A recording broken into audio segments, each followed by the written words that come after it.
నమస్కారం, నా పేరు బాలా. బీసీఎన్ న్యూస్ కి స్వాగతం. ముందుగా ముఖ్యాంశాలు. విజయవాడ ఇంద్రకీలాద్రిపై వైభవంగా ఆషాఢ మాసోత్సవాలు, కనుల పండుగ ప్రారంభం.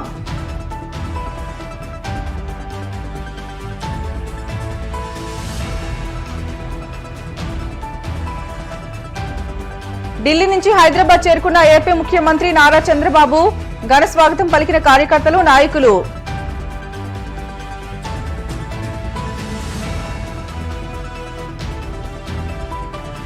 జునోసిస్ డేని పురస్కరించుకుని కుక్కలకు ర్యాబిస్ వ్యాక్సిన్ పర్యవేక్షించిన భీముడోలు ప్రాంతీయ పశు ఏడీ ఇక్కుర్తి సాయి రమేష్.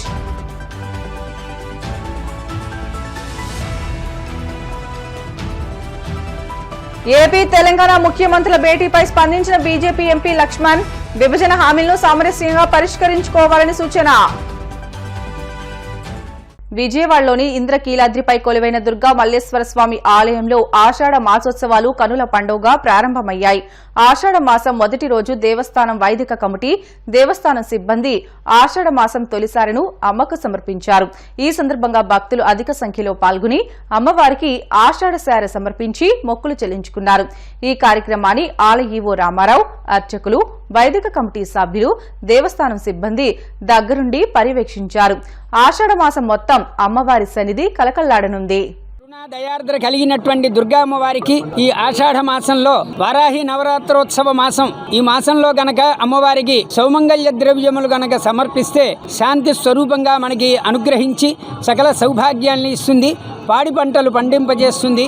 అందున ఈ సంవత్సరం నుంచి వారాహి నవరాత్రోత్సవాలు కూడా దేవస్థానం ప్రారంభం చేస్తున్నది. కలశ స్థాపన, పంచవారాహి మంత్రములు, చండీ రుద్రపారాయణలు, రుద్రహోమములు ఇవన్నీ కూడాను ఈ 9 రోజులు, ఈ 6వ తారీఖు నుంచి 15వ తారీఖు వరకు కూడాను ఈ కార్యక్రమాలు జరుగుతాయి. తర్వాత శాకంభరి ఉత్సవాలు ఇవన్నీ కూడాను అందులో యతీశ్వరులు అందరూ కూడాను ఈ మాసంలోనే చాతుర్మాస్య దీక్ష తీసి లోక కళ్యాణం చేస్తూ ఉంటారు. అటువంటి యొక్క విశేషమైనటువంటి ఈ మాసంలో అమ్మవారిని కనుక దర్శనం చేసుకుంటే అందరికీ కూడాను ఆయురారోగ్య ఐశ్వర్యాలు, సకల సౌభాగ్యాలు సిద్ధిస్తాయి. 50 మంది భక్తులు అందరూ కూడా ఈ చక్కని అవకాశం వినియోగం చేసుకుని అమ్మవారి యొక్క కృపకు పాత్రులు కావాల్సిందిగా మనవి చేస్తూ అందరికీ కూడాను శుభ ఆహ్వానం. ఢిల్లీ నుంచి హైదరాబాద్ చేరుకున్న ఏపీ సీఎం నారా చంద్రబాబు నాయుడుకి బేగంపేట ఎయిర్పోర్ట్ లో ఘన స్వాగతం లభించింది. తెలంగాణ టీడీపీ నేతలు, కార్యకర్తలు ర్యాలీగా స్వాగతం పలికారు. ఎన్నేళ్లు గడిచినా తెలంగాణలో టీడీపీ తగ్గలేదని తెలుస్తోంది. నిబద్దత, విశ్వసనీయత కలిగిన పార్టీ కావడంతో కార్యకర్తల ఆహ్వానానికి ముగ్ధులయ్యారు. ఆంధ్రప్రదేశ్ రాష్ట్రం శాసన మండలిలో ఎమ్మెల్యే, కోటా ఎమ్మెల్సీలుగా తెలుగుదేశం పార్టీ తరపున సి రామచంద్రయ్య, జనసేన పార్టీ తరపున పి హరిప్రసాద్లు ఏకగ్రీవంగా ఎన్నికైనట్లు ఎమ్మెల్సీ ఎన్నికల రిటర్నింగ్ అధికారి ఎం విజయరాజు శుక్రవారం అసెంబ్లీ భవనంలో ప్రకటించారు.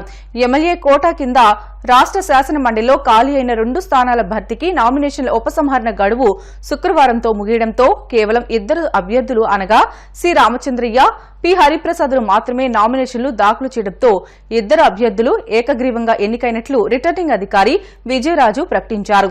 ఈ కార్యక్రమంలో డిప్యూటీ సెక్రటరీ వనితారాణి పాల్గొన్నారు. 53 of the Representation of the People Act 1951 read with Sub-Rule 1 of the Rule 11 of the Conduct of Elections Rules 1961, I declare that Sri C.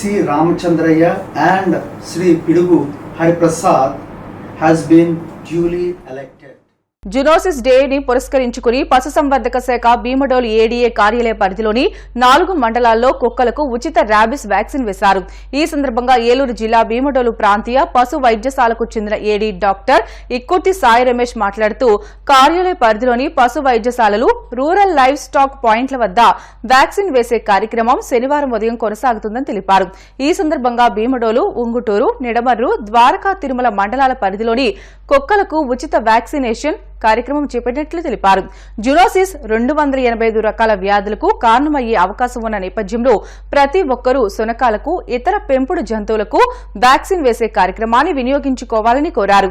కార్యక్రమంలో పూల doctor Harikrishna, LSA Shri Harikrishna, DEO Chalapathirao, HA Krishna మరియు AHA Lakshmi, trainee సిబ్బంది పాల్గొన్నారు. Doctor Ikkurthi Sai Ramesh, assistant director, ప్రాంతీయ పశు వైద్యశాల భీమడోలు నుంచి మాట్లాడుతున్నానండి. ఈరోజు జూలై 6 జూనోసిస్ డే జరుపుకుంటున్న సందర్భంగా మా పేమటోలు, ఉంగుటూరు, ద్వారకా తిరుమల మరియు నిడమర మండలాల్లో అన్ని పశు వైద్యశాలలోనూ మరియు రూరల్ లైఫ్ స్టాక్ యూనిట్లో యాంటీ ర్యాబిస్ వ్యాక్సిన్ ప్రతి ఒక్క కుక్కకి ఉచితంగా వేయబడండి. ఈరోజు 9 నుంచి 4 వరకు ఉచిత యాంటీ ర్యాబిస్ వ్యాక్సినేషన్ క్యాంపెయిన్ జరుగుతుంది. ఈ 4 మండలాల్లో 2244 కుక్కలు ఉన్నాయండి. వీటికన్నిటికీ మా డైరెక్టర్ గారు శ్రీ డాక్టర్ రెడ్డ అమరేంద్ర కుమార్ గారు అన్ని పశు వైద్యశాలలకి ఉచితంగా యాంటీ ర్యాబిస్ వ్యాక్సిన్ ఇచ్చి అందరు పెంపుడు కుక్కలకి ఉచితంగా వ్యాక్సిన్ వేయమని ఆదేశించినారు. దాని అనుసంధానంగా మేమందరము ఈరోజు ఈ యాంటీ ర్యాబిస్ వ్యాక్సిన్ చేస్తున్నామండి. ఇది ప్రాణాంతకమైన వ్యాధి అండి. ఇది ఒకసారి వచ్చిందంటే జబ్బు, దానికి వైద్యము మందు లేదండి. వ్యాక్సిన్ వల్లనే అది నివారణ అవుద్ది. కావున అందరూ చాలా జాగ్రత్తగా వహించి ఈ పెంపుడు కుక్కల యజమానులు దీన్ని ఉపయోగించుకోవాల్సిందిగా కోరుచున్నాము. సినీ హీరో రాజు తరుణ్ తనను ప్రేమించి మోసం చేశాడంటూ లావణ్య అనే యువతి నార్సింగ్ పోలీసులకు ఫిర్యాదు చేసింది. రాజు తరుణ్తో 2012 నుంచి రిలేషన్ కొనసాగుతుందని, ఇటీవల అతడు మాల్వి మల్హోత్రా అనే హీరోయిన్తో సన్నిహితంగా ఉంటున్నాడని ఆరోపించింది. తిరగబడండ్రా సామి అనే సినిమా షూటింగ్ జరిగినప్పటి నుంచి ఈ రిలేషన్ కొనసాగినట్లు తెలిపింది. ఇదే విషయమై రాజు తరుణ్ నిలదీస్తే తనను దుర్భాషలాడాడని ఫిర్యాదులో పేర్కొంది. అంతేకాకుండా సంబంధం లేని కేసులో తను ఇరికించారని, దాంతో తాను 43 రోజులు జైల్లో ఉండాల్సి వచ్చిందని వాపోయింది. కాగా లావణ్య ఇచ్చిన ఫిర్యాదు మేరకు నార్సింగ్ పోలీసులు కేసు నమోదు చేసి దర్యాప్తు చేపట్టారు. తెలుగు రాష్ట్రాల ముఖ్యమంత్రులు చంద్రబాబు, రేవంత్ రెడ్డిల భేటీపై బీజేపీ ఎంపీ లక్ష్మణ్ స్పందించారు. 2 రాష్ట్రాల ముఖ్యమంత్రులు సామరస్యంగా విభజన హామీలను పరిష్కరించుకోవాలని అన్నారు. కేంద్ర ప్రభుత్వం విభజన హామీలకు కట్టుబడి ఉందని అన్నారు. తిరుమల తిరుపతి దేవస్థానంలో జరిగిన అవినీతి అక్రమాలపై విచారణ చేపట్టి హిందూ భక్తులకు మెరుగైన సౌకర్యాలు కల్పించాలని ఏపీ సీఎం చంద్రబాబుకు విజ్ఞప్తి చేశారు. భారతదేశ సమగ్రతకు, సమైక్యత కోసము, అఖండ భారత కొనసాగింపు కోసము తమ ప్రాణాలు సైతం సమర్పించినటువంటి వారి జయంతి పురస్కరించుకొని భారతీయ జనతా పార్టీ దేశవ్యాప్తంగా పలు సేవా కార్యక్రమాలే కాకుండా దేశ సమగ్రత కోసము, అఖండ భారత నిర్మాణానికి దోహదపడ్డటువంటి మహనీయుల యొక్క వారి జీవిత చరిత్రను స్మరించుకొని భావితరాలకు, నేటి తరానికి ఒక స్ఫూర్తినిచ్చే విధంగా, ప్రేరణ కల్పించే విధంగా భారతీయ జనతా పార్టీ పలు కార్యక్రమాలను నిర్వహిస్తూ డాక్టర్ శ్యామాప్రసాద్ ముఖర్జీ చిన్న వయసులోనే పశ్చిమ బెంగాల్లో విశ్వవిద్యాలయంలో వైస్ ఛాన్సలర్గా, ఆ తర్వాత ఎమ్మెల్సీగా, శాసనసభ్యునిగా ఎన్నికైనటువంటి డాక్టర్ శ్యామాప్రసాద్ ముఖర్జీ స్వాతంత్ర ఉద్యమ సందర్భంగా, స్వాతంత్ర ఏర్పడే సందర్భంలో కూడా భారత్ విభజనకు మత ప్రాతిపదికన ఏదైతే ఆ రోజు కాంగ్రెస్ పార్టీ, నెహ్రూ గారు తీసుకున్నటువంటి విధానమైతే కానీ, ఆ అఖండ భారత్ ఖండితంగా మారుతున్న సందర్భంలో పశ్చిమ బెంగాల్ పూర్తిగా తూర్పు పాకిస్తాన్లో కలపాలనేటువంటి ప్రయత్నాలు జరుగుతున్న సందర్భంగా డాక్టర్ శ్యామాప్రసాద్ ముఖర్జీ పశ్చిమ బెంగాల్ ఆ భాగాన్ని భారతదేశంలో విలీనం చేసేదానికి చేసిన కృషి, తద్వారా ఇవాళ బెంగాల్లో ఉన్నటువంటి హిందువులు డాక్టర్ శ్యామాప్రసాద్ ముఖర్జీ యొక్క చొరవ వల్లనే భారతదేశంలో ఇవాళ సురక్షితంగా జీవించగలుగుతున్నటువంటి విషయాన్ని, ఇది ఒక చరిత్ర. చివరికి డాక్టర్ శ్యామాప్రసాద్ ముఖర్జీ యొక్క బలిదానము, వారి త్యాగ ఫలితమే వారి రాజకీయ వారసులుగా ఈరోజు నరేంద్ర మోడీ గారైతేమి, కార్యకర్తలుగా అందరం కూడా 370 ఆర్టికల్ రద్దు కోసము మనమ తిప్పకుండా, రాజీ పడకుండా ఒక సైద్ధాంతిక పోరాటంలో భాగంగా చివరికి ప్రభుత్వం ఏర్పడినటువంటి మొదటి రోజుల్లోనే 70 సంవత్సరాలుగా పట్టినటువంటి ఆ పీడను వదిలించుకునే దానికి నరేంద్ర మోడీ గారు ప్రధానమంత్రిగా, హోంమంత్రిగా అమిత్ షా గారు చొరవ వల్ల 370 ఆర్టికల్ రద్దు కావడము, భారత రాజ్యాంగం పరిధిలోకి కాశ్మీర్ కూడా అంతర్భాగం కావడం, లేనట్టయితే పార్లమెంట్ లో చేసే ప్రతి చట్టం కూడా జమ్మూ కాశ్మీర్ అసెంబ్లీకి వర్తించకుండా ఏ రకమైనటువంటి కుట్రలకు, కుతంత్రాలకు పన్నారో దానికి స్వస్తి పలికినటువంటి ప్రభుత్వం మోదీ గారి ప్రభుత్వం. 2 రాష్ట్రాల ముఖ్యమంత్రులు విభజన హామీల మీద సామరస్యంగా పరిష్కారం చేసుకోవాలని మేము కోరుకుంటున్నాం.